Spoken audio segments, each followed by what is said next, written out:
dosen pengampu mata kuliah manajemen. Di sini kami akan membuat podcast tentang SOP Banket untuk memenuhi ujian akhir semester ini. Sebelumnya saya akan memperkenalkan nama-nama kelompok satu terlebih dahulu. Yang pertama saya sendiri Nadia Wulandari sebagai MC. Selanjutnya yaitu rekan saya Desi Wulandari sebagai pemateri. Dan selanjutnya ada Putri Wilasari sebagai kameramen. Dan selanjutnya ada saya Putri sebagai pencari materi. Baik, kita langsung saja masuk ke acara hari ini. Di sini, menurut Cici, kita di sini membahas tentang mata kuliah manajemen banket kan. Nah, banket itu sendiri yaitu departemen, salah satu departemen dari Food and Beverage Service yang bertanggung jawab untuk merayakan suatu peristiwa atau kesempatan khusus, kan sih, seperti pernikahan, ulang tahun, atau acara bisnis kayak meeting, event atau lain-lain gitu kan. Terus untuk bagian dari jenis-jenis banket itu kan ada banyak juga ya, kayak wedding banket, comfort bed banket, Christy banket, awards banket, camp banket, holiday banket, banket gitu. Nah, kita sekarang materi yang kita bahas itu yaitu tentang standar operasional banket. Standar operasional prosedur banket. Nah, SOP dari banket itu sendiri. Menurut Cici, SOP banket itu apa sih? Yang Cici tahu gitu. Soalnya kita lagi sharing kan, ya, Cici. Menurut saya standar operasional prosedur banket ini penting di dalam banket kan.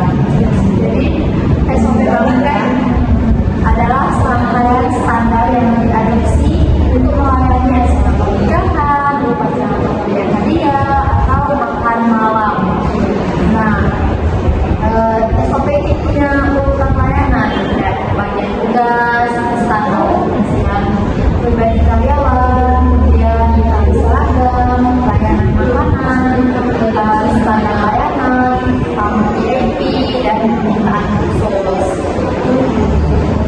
Terus SOP ini juga punya tujuan loh, yaitu untuk mengurangi masalah layanan selama fungsi dan memastikan pengalamannya secara mulus agar acara itu berjalan dengan mulus.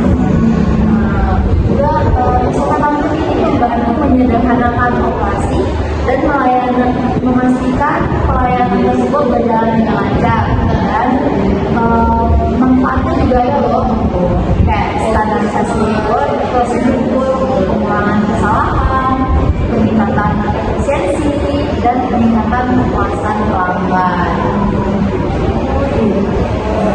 Terus di bagian SOP bagian penanganan ruangan itu juga seperti ruangan pertemuan yang memiliki gelas yang bersih gitu kan, SOP-nya air mineral dingin, kertas picture, serta alat tulis.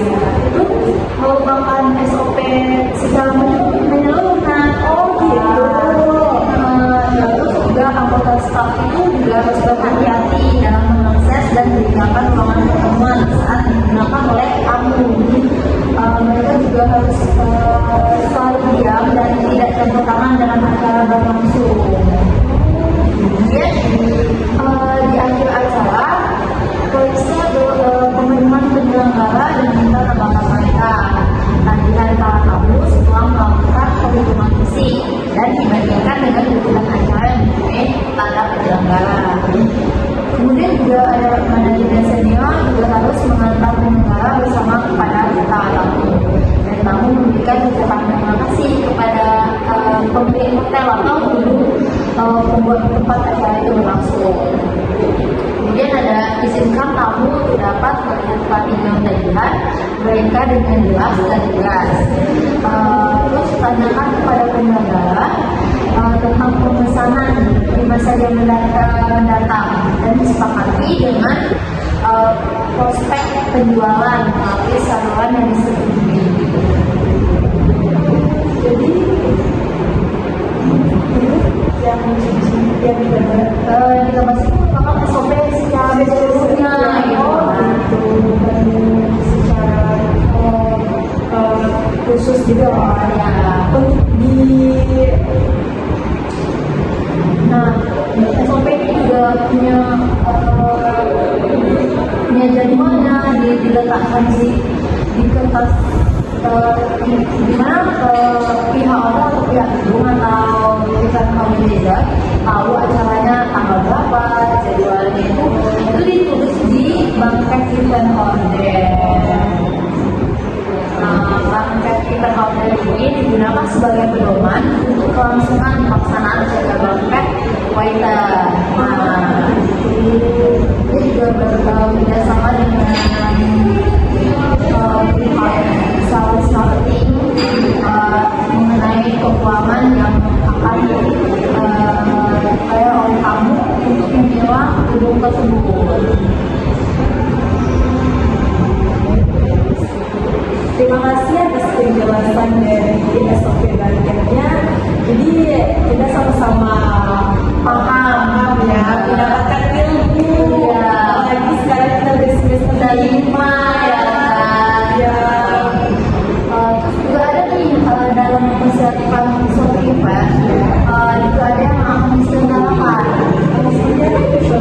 Sepertinya kayak seorang bangkai waiter juga mengatur layout ruangan. Oh iya.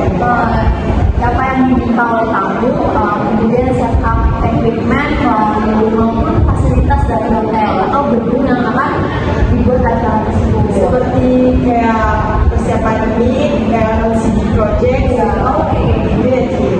Itu Handle dihandle sama orang hotel atau gedung tersebut.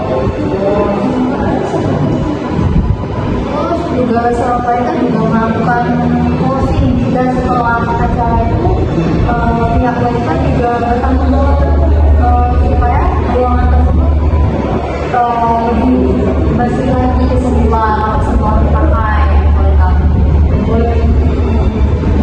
selanjutnya Misalnya yang bisa kembali gitu kan, jadi mereka yang bertanggung jawab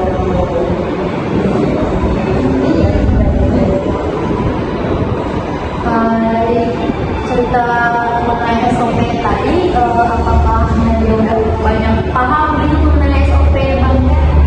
udah sih, kalau teman-teman tuh udah sih Desi. Terima kasih ya. Terus dari penyampaian Desi itu kan membuat Nana paham gitu, udah dicerna gitu penyampaian Desi. Jadi Nana juga berterima kasih pada Desi yang menyampaikannya. Dan menambah juga kan wawasan Nana pengalaman ya, sampai Lagi di semester 6 ini. selanjutnya gitu.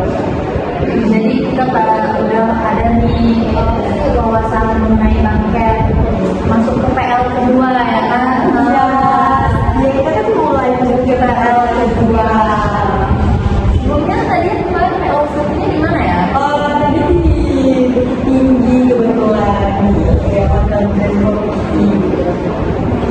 Berarti sebelumnya udah pernah menangani event kan? Udah pernah menunjukkan. Seru nggak sih PL di sana? Seru sih, ya seru gitu.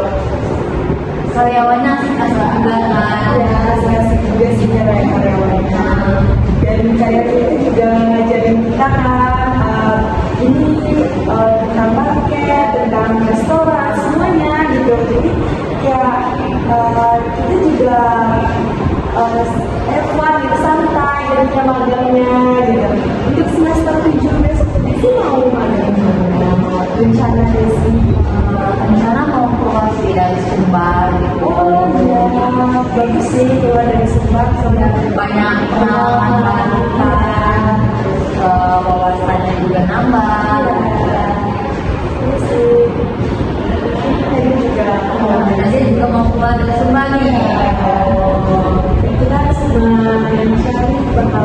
yang membuat jenjang karir kita itu lebih tinggi ya. Iya.